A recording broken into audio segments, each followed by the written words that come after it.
What was I doing when I was 25? Okay, so I was living in Atlanta, Georgia, and I had just finished graduate school, and I was working for the National Immunization Program at the Centers for Disease Control, and I was a nurse consultant and vaccine safety and development.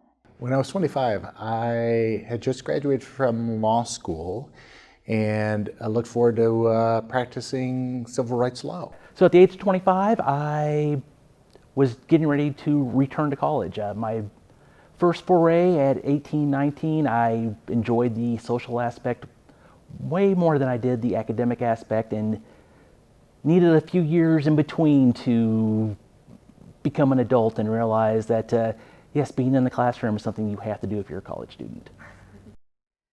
So my favorite song when I was 25 years of age was actually some songs by Little John and the East Side Boys, because they were just a lot of dance songs that we would listen to, but also all the clubs and all the places that we went to and hung out. So those kind of became some of the songs we had, especially driving, on the strip in town or driving, down the road. You would have your windows down, blaring music, and that would be some of the songs that you would end up listening to.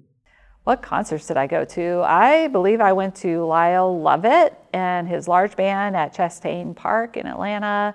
I believe I went to Elton John and Billy Joel were touring together at one point, and I saw them, and went to a Neil Young concert, some REM. So, bunch of 90s stuff.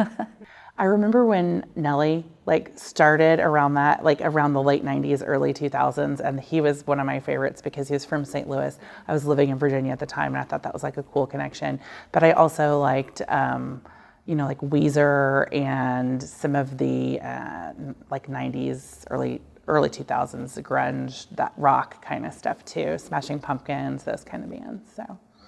I didn't see Nirvana, but I was in Seattle for a while with a friend who was part of that scene, and I went to some clubs, and I don't think there is one band name that is suitable for a family audience that I could share.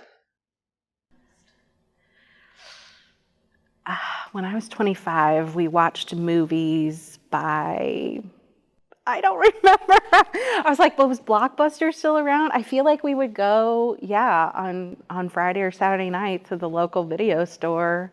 Yeah, Schnucks still had a video department, so we watched movies by going to rent one, bringing it home. Let's see, DVDs weren't a thing yet, so it would have been the VHS. Go to Blockbuster and get the videotape and be sure to be kind and rewind at the end. When you're 25 years old, you're out and about. You're going out to meet people, you're dating a lot, and I'll be honest, I didn't watch any TV. I didn't stay home at night. I didn't stay home any night. I was out every single night, and I just looked at the list of all the top 25 shows. I didn't watch any of them. Those years when I was around 25, the Chicago Bulls, which were the basketball team I followed, were quite good.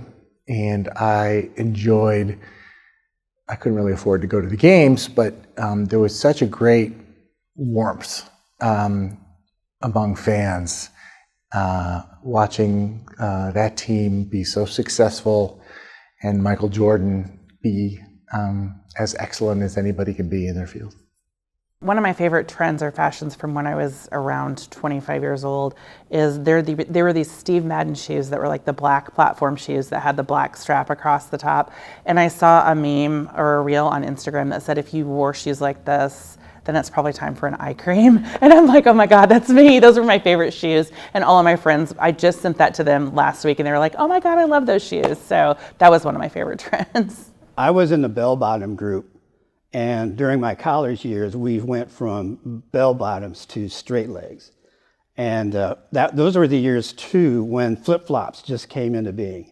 And I could do going from bell-bottoms to straight-legged pants, but I couldn't do the flip-flop thing. I just thought, really? We're all on the beach?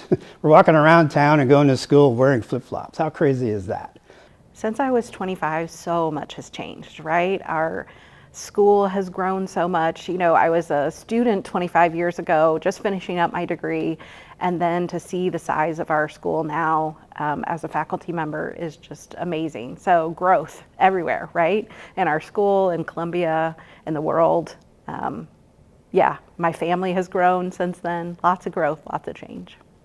Something I've learned since I'm 25 is not to take everything so seriously, and pretty much everything is figure outable.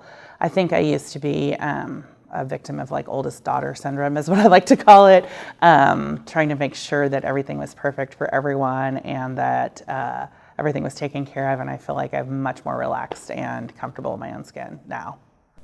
Keep plugging away, keep working, and do the right thing, be a good person, and things will work out. Something that I actually tell my 25-year-old self is that no matter what you're going through, you will get through any type of trials and tribulations, that on the back end of everything, things are going to work out for the best, and not to really dwell on current things that are happening, and knowing that you're going to have a bright future. Don't worry, it'll be okay. I was kind of a worrywart because I couldn't settle on one thing. A lot of people come out of high school saying, I want to be a doctor, I want to be a nurse, I want to be a fireman, I want to do this, I'm going to be an accountant. I came out of college and high school going, I don't know what I want to be. So it took me a lot of years of trying things out. So if I were to talk to myself, I would say, stop worrying, get over it, live your life, and follow your heart and do what you think you need to do.